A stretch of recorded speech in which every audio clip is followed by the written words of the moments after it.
शं वरुणः शन्नो भवत्वर्यमा शन्न इन्द्रो बृहस्पतिः शन्नो विष्णुरुक्रमः ॐ शान्ति शान्ति शान्तिः।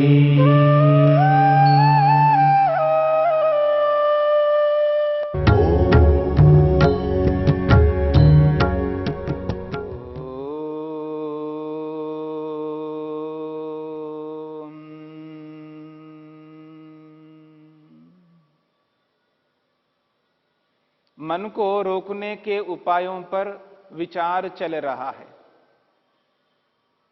महर्षि पतंजलि ने मन को एकाग्र करने के अलग अलग उपाय हमारे सामने प्रस्तुत किए हैं।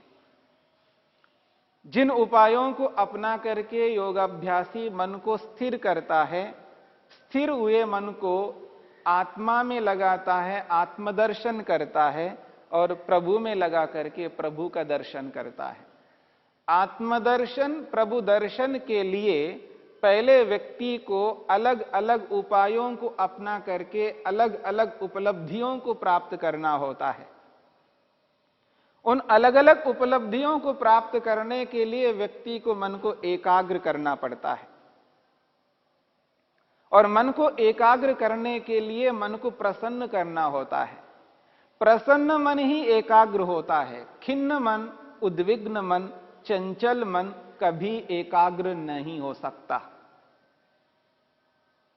मन को एकाग्र करना है तो मन को प्रसन्न करना है और मन को प्रसन्न करना है तो ऐसा व्यवहार करना है जिस व्यवहार से मन प्रसन्न होता है। याद रखना, मन द्वेष से प्रसन्न नहीं हो सकता, राग से प्रसन्न नहीं हो सकता, मोह से प्रसन्न नहीं हो सकता, या मैं ये कहूं काम से, क्रोध से, लोभ से, मोह से, ईर्ष्या से, अहंकार से कभी मन प्रसन्न नहीं रहता, उद्विग्न रहता है।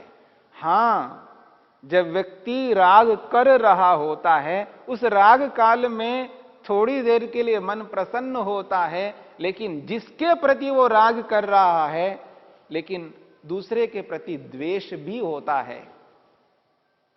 हां, एक समय में राग है तो द्वेष नहीं रह सकता, लेकिन वो राग लंबे काल तक नहीं हो सकता। मेरी बात को समझने का प्रयत्न करना है। जिस व्यक्ति में, जिस वस्तु में राग चल रहा हो, राग वर्तमान है, उदार वृत्ति में है, यानी वर्तमान है राग, तो राग के काल में द्वेष नहीं हो सकता, यह निश्चित है। लेकिन वो जो राग है वो लगातार राग नहीं रह सकता, क्योंकि जिस वस्तु में राग है वो वस्तु निरंतर उस व्यक्ति को सुख नहीं दे सकता, वो पदार्थ निरंतर उसको सुख नहीं दे सकता, साथ में दुख भी देता है। इसलिए राग के काल में राग है लेकिन वो थोड़ी देर के लिए है, वो निरंतर उसको सुख नहीं मिल सकता है। और जिस वक्त राग से ग्रस्त है उसी वक्त उसके विरोधी व्यक्ति सामने आ गया हो, विरोधी वस्तु सामने आ गई हो, तो वो राग हट जाएगा, द्वेष प्रारंभ हो जाएगा। वो रागी व्यक्ति के साथ, रागी वस्तु के साथ जब जुड़ जाता है, रागयुक्त वस्तु के साथ, रागयुक्त व्यक्ति के साथ जब जुड़ा हुआ होता है व्यक्ति, उस काल में यदि द्वेषयुक्त वस्तु, द्वेषयुक्त व्यक्ति सामने आ जाए तो राग बंद हो जाएगा, द्वेष प्रारंभ हो जाएगा। इस बात को समझने का प्रयत्न करना। और दोनों सामने हो और जिस वक्त राग वाले पदार्थ के साथ जुड़ता है तो राग होगा, और निरंतर राग वाले पदार्थ के साथ नहीं जुड़ सकता, क्योंकि एकाग्रता नहीं है। याद रखना, मेरी बात को समझने का प्रयत्न करना। राग वाले पदार्थ के साथ जुड़ रहा है उसको अच्छा मान रहा है, उससे सुख भी मिल रहा है, लेकिन वो निरंतर उस वस्तु के साथ इसलिए जुड़ नहीं सकता क्योंकि एकाग्रता नहीं है। इसलिए उस वस्तु के साथ जुड़कर के उसका सुख भी लेता है, लेकिन उसके सामने द्वेष वाली वस्तु भी खड़ी है, द्वेष वाला मनुष्य भी खड़ा है। उस स्थिति में कुछ देर के लिए उसका मन उस द्वेष युक्त पदार्थ के साथ भी जाएगा तो उसके साथ द्वेष पैदा करेगा और उस द्वेष के कारण से दुख प्राप्त होता रहेगा। थोड़ी देर दुखी होता रहेगा, थोड़ी देर सुखी होता रहेगा। ये जो स्थिति है मनुष्य की, ये स्थिति पूरे संसार में व्यापक है और सर्वत्र इसी स्थिति में मनुष्य रहता है। सुखी भी हो रहा होता है, दुखी भी हो रहा होता है और मूढ़ भी बनता रहता है बीच बीच में। कभी सुखी होता है, कभी दुखी होता है, कभी मूढ़ भी बनता है। उसको एहसास ही नहीं होता है, उसको वैसा बोध ही नहीं होता है। ऐसी भी परिस्थिति आती है। किम कर्तव्य विमूढ़ होता है, क्या करूं क्या नहीं करूं, करूं या ना करूं, उसको एहसास बोध ही नहीं होता है। एक प्रकार से मूढ़ की स्थिति जैसे तंद्रा में होती है, निद्रा में होती है। व्यक्ति को सूझबूझ नहीं रहता है, पता नहीं लगता हो क्या रहा है।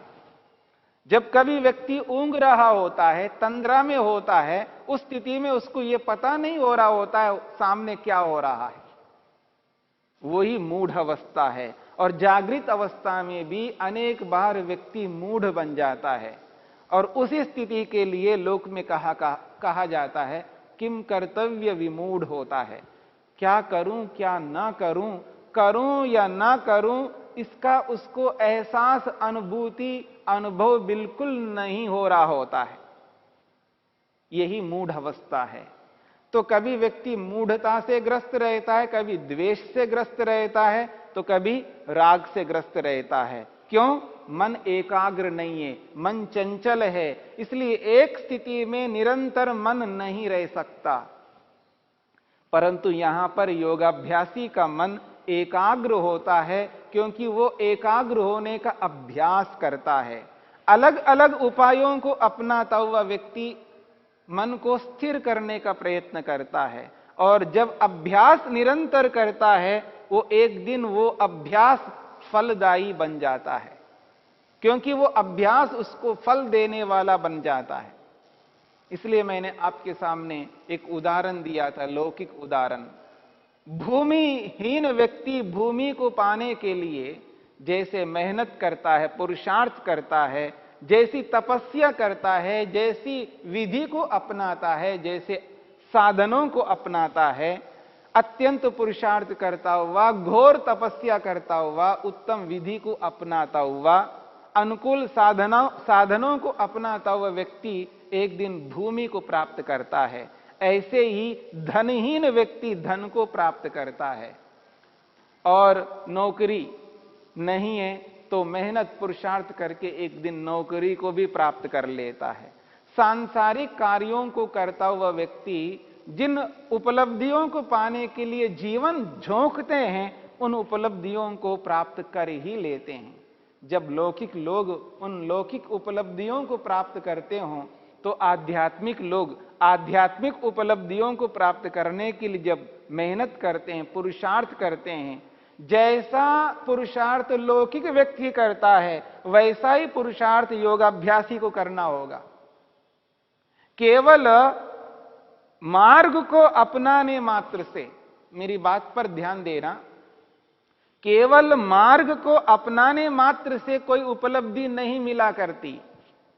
उस मार्ग को अपनाना अच्छा काम है। दो मार्ग है, एक लौकिक मार्ग, एक आध्यात्मिक मार्ग। और आध्यात्मिक मार्ग को अपनाना एक अच्छी उपलब्धि है। केवल मार्ग को अपनाना ही पर्याप्त नहीं है। उस मार्ग में चलते हुए वैसा ही पुरुषार्थ करना है जैसा लौकिक व्यक्ति पुरुषार्थ करता है। धनहीन व्यक्ति धन को पाने के लिए जिस प्रकार का पुरुषार्थ करता है, वैसा ही पुरुषार्थ अध्यात्म को लेकर के चलने वाले व्यक्ति को करना होगा।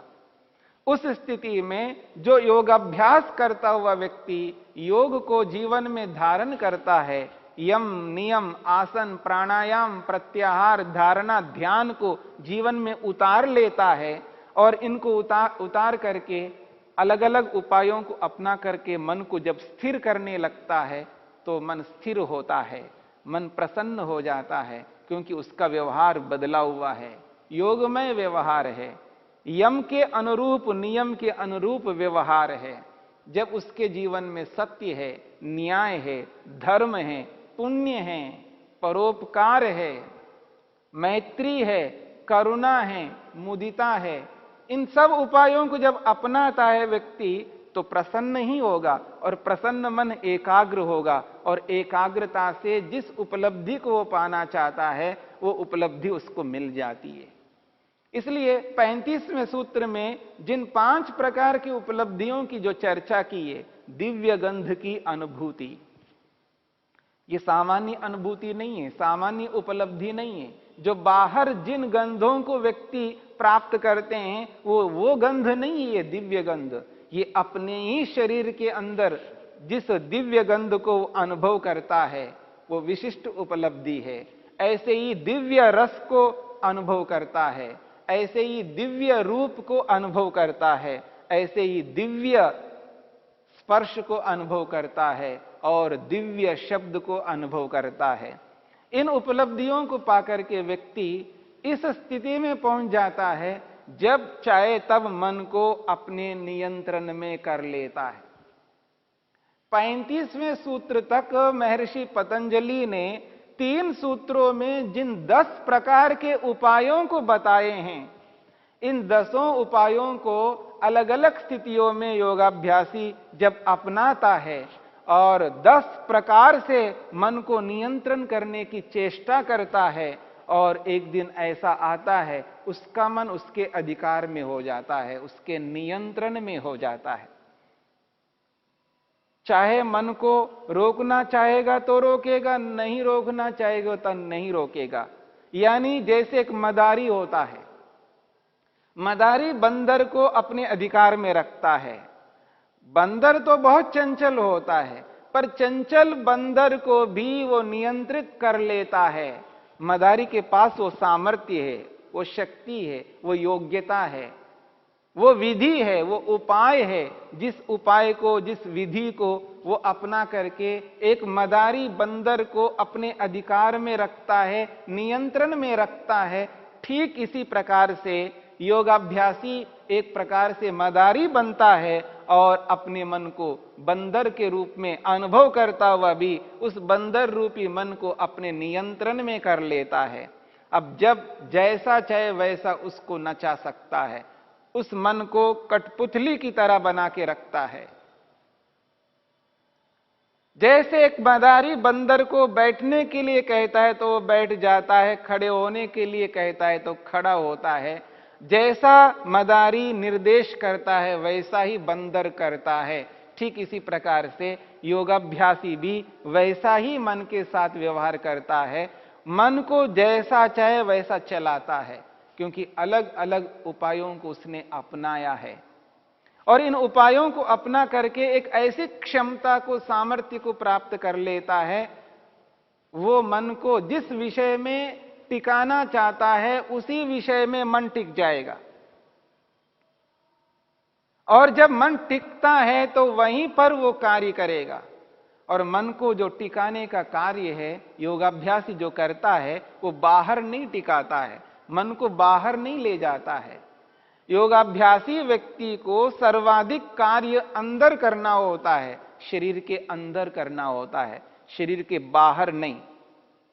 हां, जब संसार के साथ जुड़ता है, सांसारिक लोगों के साथ व्यवहार करता है, उस समय उन लोगों के साथ जुड़ करके वो व्यवहार करता है। वो लौकिक व्यवहार जो है, लेना है, देना है, उनको बोलना है, बताना है, जो भी व्यवहार उसको करना है वो यम और नियम के अनुरूप करेगा। वो व्यवहार तो प्रत्येक व्यक्ति को करना है, चाहे वो लौकिक व्यक्ति हो चाहे आध्यात्मिक व्यक्ति हो, क्योंकि जीवन में शरीर है तो शरीर को रखने के लिए, शरीर को स्वस्थ रखने के लिए, शरीर को आश्रय देने के लिए, शरीर को खिलाना पिलाने के लिए जो साधन चाहिए वो दोनों को चाहिए। यह अलग बात है, योगाभ्यासी सीमित साधनों में रहता है और लौकिक व्यक्ति अधिक से अधिक साधनों में रहता है, ये एक अलग बात है। लेकिन एक सीमित साधनों को प्राप्त करने के लिए, जैसे लौकिक व्यक्ति जिन व्यवहारों को करके उन साधनों को प्राप्त करता है, वैसा ही अध्यात्म को मानने वाला व्यक्ति, अध्यात्म को अपनाने वाला व्यक्ति, अध्यात्म को अपनाता हुआ वह व्यक्ति भी उन कार्यों को करता है जिन कार्यों को लौकिक व्यक्ति करता है। दोनों में अंतर यह है कि वह व्यक्ति, अध्यात्म को मानने वाला व्यक्ति योग के अनुरूप व्यवहार करता है और लोक में चलने वाला व्यक्ति, लौकिक व्यक्ति, वो लौकिक स्वार्थों को पूरा करने के लिए व्यवहार करता है। दोनों के व्यवहार में यह अंतर रहेगा। लेकिन इन सब व्यवहारों को करता हुआ व्यक्ति, उसका जो मुख्य कार्य होता है वो आंतरिक होता है। लौकिक व्यक्ति का मुख्य कार्य बाहर का होता है, बाहर के प्रयोजनों को पूरा करने के लिए होता है, बाहर के पदार्थों को अपनाने के लिए होता है। लौकिक पदार्थ उनके लक्ष्य होते हैं और अध्यात्म को मानने वाले व्यक्ति का जो मुख्य कार्य होता है वो आंतरिक होता है।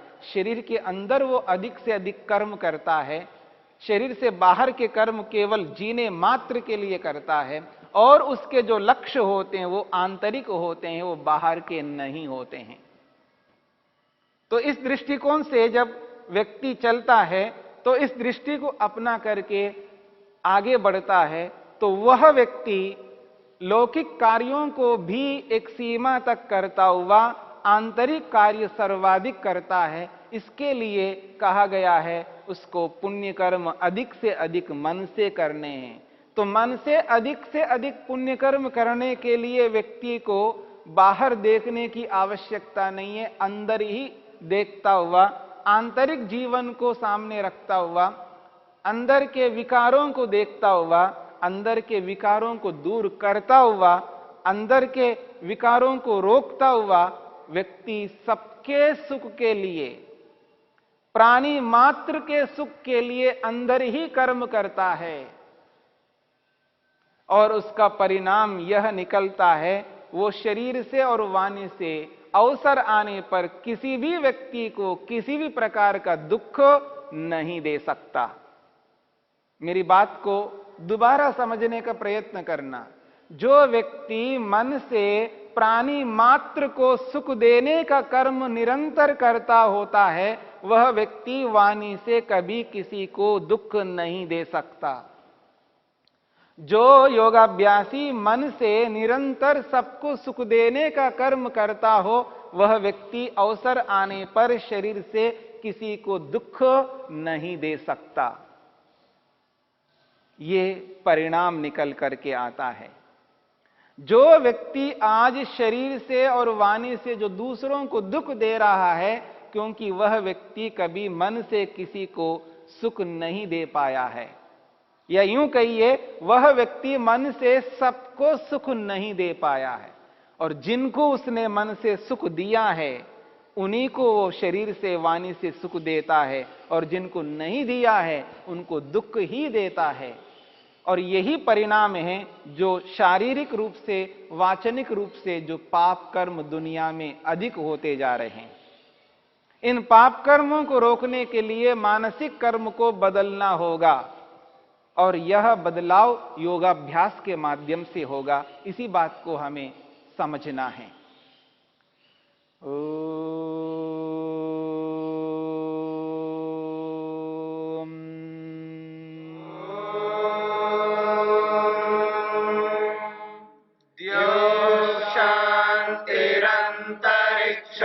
शांति पृथ्वी शांतिरापः शांतिरोषधयः शांतिः वनस्पतयः शांतिर्विश्वे देवा शांतिर्ब्रह्म शांति सर्वं शांति शांतिरेव शांति शामा शांतिरेधि। ओम शांति शांति